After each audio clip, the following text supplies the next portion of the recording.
Financial stability is a healing tool, not just because money helps you pay for your bills, but because success on your own terms is one of the most powerful ways that you can use to reclaim your life when you come from trauma. When you grow up in emotional instability or emotional chaos, you start to believe that good things maybe are just not meant for you, that maybe you're not wired for consistency or for trusting yourself or for being ambitious in life and getting where you want to get.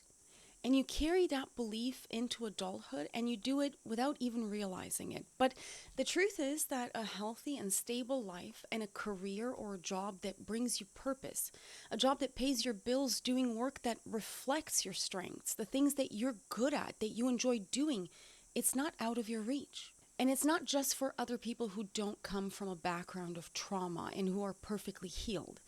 But if you have unresolved trauma or if you've been left with PTSD from your childhood, it can absolutely get in your way because trauma doesn't just affect what happened in your past. What it does is it hijacks your focus, your motivation, your ability to deal with work and with other aspects of your life under pressure. It can make you feel like you're failing when really your nervous system is just being dysregulated.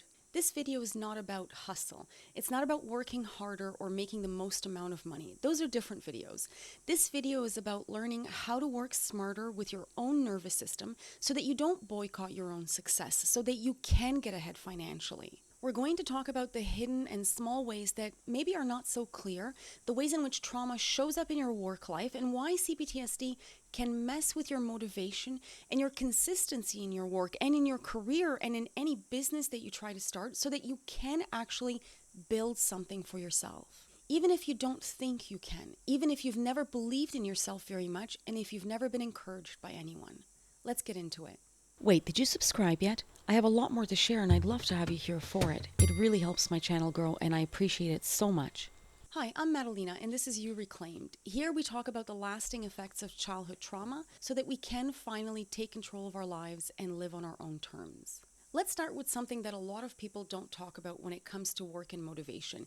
If you grew up in a stressful environment and you're carrying some degree of childhood trauma into your adulthood, work for you can be very difficult. Not because you're lazy or because you're unmotivated or because something about you makes you a bad worker in some way, but because your nervous system still gets dysregulated when you're under stress.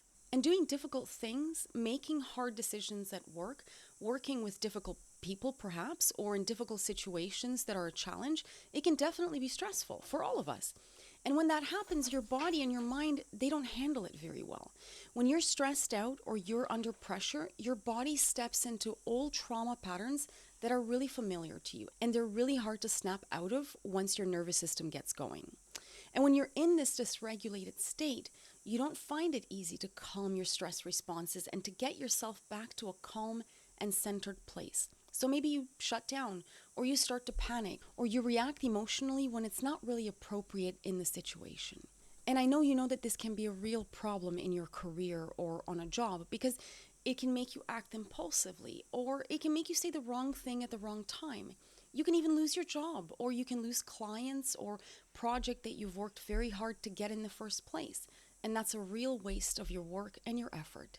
Or you might end up overcompensating by taking on too much at work, saying yes to every project, pushing yourself past your limits, and trying to prove that you're capable of doing, well, everything. But eventually the pressure builds and you start missing deadlines, or you end up losing clients or projects, not because you're not good at what you do, but because you've pushed yourself so hard that you burn out. Overworking becomes its own kind of self-sabotage in this way. So old trauma makes it very hard for you to be in a work environment that demands things of you consistently because you don't handle stress well consistently. Sometimes you do, and sometimes you don't. And that's a big problem in a high-pressure job or in a job that needs you to keep yourself together all of the time, or at least the majority of the time. Because, well, you're not really good at keeping yourself together, and it's not your fault. CPTSD is not your fault. Please understand that. You didn't do this to yourself somehow. You're not this way because of something you did or didn't do right. CPTSD is just an old injury that you're now carrying around, but we can learn to manage it so that it doesn't stop us from reaching financial stability. Because underneath the stress of today, whatever that stress is, what's behind that is that your nervous system gets dysregulated much more easily than in other people who are not carrying around the remnants of complex trauma. And for those of you who are new here, when we talk about dysregulation, we're talking about what happens when your nervous system gets overwhelmed and you can't think clearly anymore. It just takes over and you have a really hard time staying grounded and calm. It's when something big or something small, it sets you off and suddenly you're panicking, you're shutting down, you're crying, maybe you're lashing out at people, or you're just completely disconnected from yourself. If you're panicked, you might feel shaky or confused or get dizzy. You might feel like your brain is completely scattered, like you're not even in your own body, or like your emotions are so big that they're overwhelming you or that they have complete control over you. Sometimes dysregulation feels really big and loud, like anxiety or rage, and sometimes it feels really quiet, like feeling numb or shutting down completely. But either way, you don't feel in control when this happens. That's dysregulation. And when you're in this state, going after big goals, even goals that you really, really care about and really want, it can feel very threatening to you because they imply even more stress to come and more pressure ahead. And you're afraid that you won't be able to handle that because history has taught you that, well, that's the case sometimes. And when you have too much stress or pressure, you tend to get dysregulated. And it's a cycle that just keeps perpetuating itself. And this is how you end up boycotting yourself out of a lot of opportunities and possibilities in your work life because you know that you can't handle the stress when it does come and you don't really know how to fix that. But there are ways to fix this, to improve your ability to handle stress and to catch yourself before you slip into this trauma pattern, before you get there and you can't hold it back anymore. And we're going to talk about how to do that. But first, let's make sure that we understand how this affects your career or your work life so that we know how important it is to deal with it. For one, you might let a lot of good things pass you by because you try to buffer yourself from being under stress and from being dysregulated by just not taking on any super hard tasks. So even when job opportunities do come by that you'd really like, you let them pass by because you're never sure if you can handle them. And when you are working, you might have trouble focusing no matter how hard you try. You end up overthinking every small task. Every step you have to take gets blown out of proportion and you never get to complete anything in this way. You might start a project and abandon it halfway through because you just can't handle the pressure. Or you lose momentum when things are going well because success, it just feels foreign to you. And sabotaging yourself is much more familiar, so you default to it because it's something you already know how to do, no matter how poorly it turns out. And if you try working for yourself or starting your own business, you end up being alone with your own thoughts a lot of the time. And every unresolved story about your own failure, about the potential for rejection, about you not being good enough, it comes rushing to the surface. But this is not a sign that you're not cut out for this, for a satisfying career, or for fulfilling your dreams of being self-employed. It's a sign that your work life and your trauma history are colliding. And seeing that, just being aware of it, is where the real work begins because you can change the outcome of things. Sometimes the hardest parts of work for you are not the big stuff at all. It's the simple things like getting a project or a task started, or staying focused, or following through on something that you've already started. And it's not because you don't want to get things done. It's because chaos has lived in your nervous system for so long that stability, being stable and calm, it just feels foreign. You feel at home when things are a bit out of hand. Because of your old trauma, your brain doesn't really know how to stay calm and centered. Mostly it just knows how to stay alert or watchful or to react to things, waiting for the next thing to happen or the next crisis to show up. So of course you have trouble getting things done, especially if it's something with high stakes that matters, like a client project, a new opportunity, a goal that actually matters to you, because that kind of pressure is stressful to everybody. The problem is that you don't do very well under stress because the minute there's pressure, your trauma story kicks in and that familiar pattern starts spiraling in your head. What if I mess up? What if they're disappointed in me? What if I fail again? And feeling this way is overwhelming. You don't know what to do with all of these feelings and thoughts. And once your brain is flooded by the potential for shame and failure, you can just freeze. Or you fidget. You start to procrastinate until the window closes and the opportunity is gone altogether. And then the cycle repeats itself again. You shame yourself for not getting things done. You convince yourself that you're a complete failure. And next time, now you try even less because you're already expecting to lose. And also, you get comfortable losing, and losing becomes part of the pattern of familiarity. It's not really productivity that you have a hard time with. What you struggle with the most is the emotional weight of trying. And if no one taught you how to tolerate the weight of that, to stay with that discomfort and to keep going ahead despite it, despite feeling discomfort, it's going to feel impossible to move forward. It doesn't mean that you're not capable. It does mean that your nervous system needs some additional support, not more punishment. Those of us who came out of traumatic childhoods have to accept that you can have all the ambition in the world, but if you don't know how to regulate your nervous system, your trauma will keep hijacking any progress you do make in your career, and it will keep setting you backwards. So how do we change that? How do we make sure that our efforts are not going to waste and that we're not squandering all of our opportunities for financial stability because of old wounds that keep showing up? What actually helps so that we don't boycott ourselves? Because otherwise we can ignore or destroy every good financial opportunity or every good relationship that comes our way if we can't control how we react when we're under stress or under pressure. And we're not exactly talking about fixing ourselves. Fixing ourselves is a complex and complicated thing that is always a work in progress. I'm still not finished on this path, and neither are a lot of productive and successful adults. So we're going to keep our goals reasonable. Our expectation is that what we can do is get out of our own way, for starters. So what you do want to do is to build a system that supports you, even when your emotions want to take over, so that you don't act from this dysregulated state. And how do we do this? Well, first you need to recognize when you're dysregulated. Not after you blow up at your job or after you say things that you don't mean to a client or to a coworker. Not after you shut down or you drop an important deadline that you actually wanted to meet, but right there in the moment as it's happening. You have to set up a system that helps you to get ahead of your trauma response.